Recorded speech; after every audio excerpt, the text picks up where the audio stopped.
Are you sick of reading books about the chosen character or the hero that has all this magical and tragic things happening to them?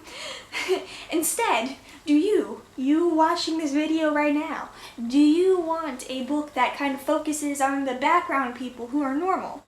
If so, then The Rest of Us Just Live Here by Patrick Ness is for you. You, again, right there watching this video. That sounded so infomercially. Hello YouTube, it's me Bergie, and I am here with my first book review of 2016, and it started off with an embarrassing intro, but we're gonna stick with it because I kind of like it even with its cheesiness. But yeah, before I get into the book, I wanted to apologize for how late I'm uploading. I'm not uploading on Thursday/Friday like I did, and it's because I had a shitty week and I just needed to step back, relax, and just breathe and try to make everything a lot better, because honestly this last week just was bad. It wasn't like something really big happened, it was just like little things kept on annoying me, and it just all collected and just pissed me off so much. So I needed to just try to do nothing and then try to build up to doing good stuff. So that's what happened, and that's why this video is coming up late. That being said, let's jump right into the review. Like I said in that beginning intro, this book is basically about all the background characters and who are normal, and just like watch as the crazy happens in the distance away from them. Now I admit that this book was not just like a random, oh, I saw it on the bookshelf and was like, oh, it's a pretty book and it seemed interesting. No, it wasn't like that. I kind of saw other booktubers talk about it, and I was really interested by what they described this book as being. And like I said, the concept of it being about all the background characters and not the main chosen ones kind of intrigued me, because it's, in most YA novels, it kind of goes the same formulaic way where there's a chosen one who has had a bad past but then is brought into a new world and is a hero or whatever. Yeah, if you're thinking, oh, that could be about so many books, it's true, it could be. That being said, I don't dislike that pattern. I mean, Harry Potter and Percy Jackson, I could have been describing either of those, but I still love those books. It's just nice to see something that kind of goes away from that norm and then also kind of pokes fun of it. Yes. That being said, when I was watching these booktubers talk about this book, they kind of didn't like it, and I don't know, I really liked it. I actually gave it a B rating, which I know is not perfect, but I really enjoyed the concept. I enjoyed a lot of the issues it has in it, which I'm actually going to talk about in the beginning part of the spoilers.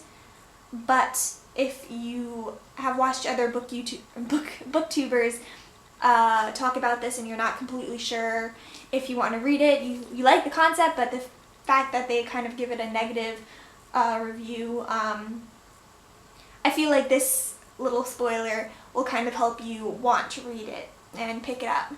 But yeah, that's for a little bit later. This kind of goes away from the norm, and I kind of think I just talked about that a while ago, so we're going to get back on track.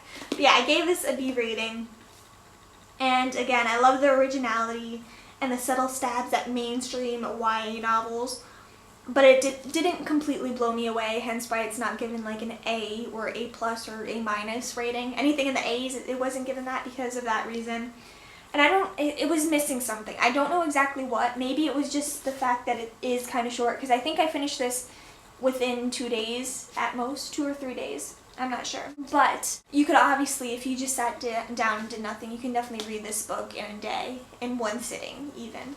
But yeah, I don't know if it needed to be a little bit longer, but it was missing a little something. Not something big enough that it was like, oh, a horrible book, because it is still a really good book, and I actually do really recommend reading this. So now, I'm going to get into my kind of semi-spoiler point right now, which if you're kind of iffy on whether or not you want to read this book, then I would listen to this semi-spoiler part and then stop when I get into the actual spoilers. Although they're not really plot spoilers, they're just little things that I kind of like. So I mean, you could kind of, I guess, watch through the whole video and it's not anything too bad. I think you can still enjoy the book.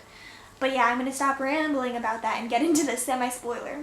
So, something that I really liked about this book, and I didn't know going in, was that this deals with very real issues and portrays them in a real-life kind of way.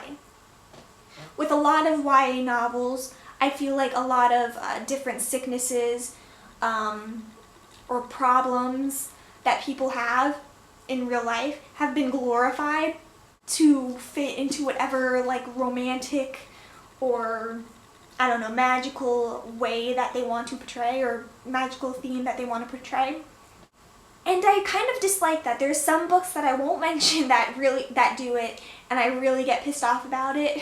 You could probably think of a few yourself that you kind of are like, oh, I really don't like that they're making this illness seem kind of desirable, because if you have it, then you'll get the love of your life or whatever. With this, it does not glorify any of the issues that it talks about. And let me tell you, it talks about a lot of issues. It talks about anxiety, it talks about eating disorders, it talks about sexuality, alcoholism, family problems, and so on. And again, it shows it in a real way that many people can actually sympathize with or can actually relate to. And I really like that. So it was really nice to see in a young adult book that these problems are portrayed how they really are, because again, it seems like they're all mystified in other books. That was the kind of semi-spoiler, so I'm gonna go into the more spoilers, which might not actually be spoilers, so yeah. Okay, so even though we do focus on the background main characters, there are still those hero types in this book. However, they're not, again, the main focus. They're called the Indies, and they kind of, their story serves as the backdrop or as like a timestamp, I guess, for each, for everything that's going on. And it also is kind of used as, not necessarily a chapter title, but it's used as an introduction to each chapter. And again, sets like some kind of chronology about what's happening. So, even though we only get little snippets about the Indies, it's really, really funny, and it's used as humor relief. That's not the right word that I'm going for, but we're gonna go for that. And especially when the main background characters talk about the Indies, it's just hilarious. They say that all of the Indies have the same name. There's no way to tell them apart because they all have the same beautiful like qualities, which is kind of like, you could say about most characters and most heroes in most books, that they all have the same kind of traits, or physical traits. And then also the way that the background main characters kind of talk about or react to what's happening with the Indies, they just take it in stride. It's just like, oh, someone blew up the school again. Wow, something that we're used to. They're just so nonchalant about everything that's going on with the Indies, and it's hilarious. It's so funny. And then also something that's kind of small and doesn't have that much of a role or isn't big at all, but I just thought was just so funny, was the fact that that one of the main background characters says that the indie kids back then were probably called hipsters or something. That's hilarious. I don't know how far in the future this book is set, but they reference our time and how we have hipsters. I just love when books make jabs at popular culture, and that was definitely a jab at our culture because, boy, those hipsters. That being said, it's totally fine to be a hipster if you want to be a hipster. Just do what you want. Speaking of jabs at popular culture, like I said before, this book makes a lot of jabs at other popular YA fiction novels, and it's hilarious. There has to be so many in here, but I remember catching two. I know they definitely reference The Fault in Our Stars and then also Twilight. And those are books that I'm not a huge fan of. I've read them. I've definitely read them, but I just laugh at them. That's how I kind of take them in. I look at them with humor.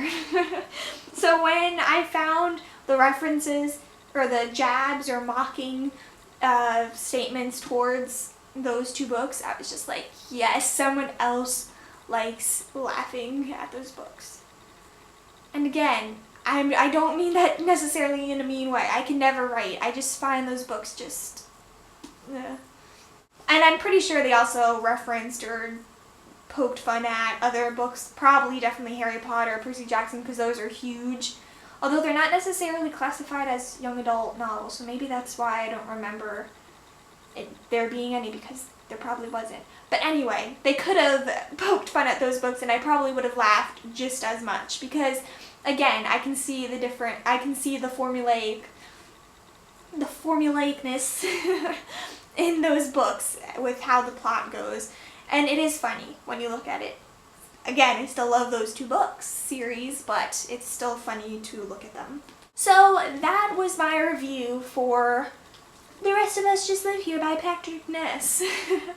I really like the book and I totally recommend it. And even if you're not sure, I would still recommend it because, I mean, it's a quick read. Again, you could probably read this and finish it within a day, and probably even in one sitting if you're doing nothing. So it is a quick book to read. It is hilarious. I thought it was so funny. And yeah, definitely check this out, especially if you think the plot line is great, because it is. It is so great. But yeah, that was my review, and I hope you enjoyed it. Please like if you did, and please subscribe to watch more book reviews like this, or to watch my other type of videos. And there'll actually be a new type of video, kind of, I guess, coming out within the week, probably less than a week, but yeah.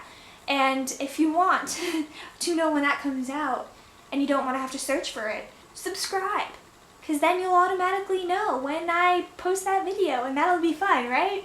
Right? Am I right? I'm trying to reach 25 subscribers because I've been stuck at 22 for a while, and it would be nice to reach 25. Can we do that, please? Please? I feel awkward trying to sell myself, but I kind of want to reach 25 subscribers, so ignore that awkwardness of me trying to sell myself to you guys. Although, I guess sell my channel, I should say, because I'm not selling myself. I don't want to sell myself. Yeah. So I'm going to stop rambling, and I hope you enjoyed, and I'll see you next time. Bye.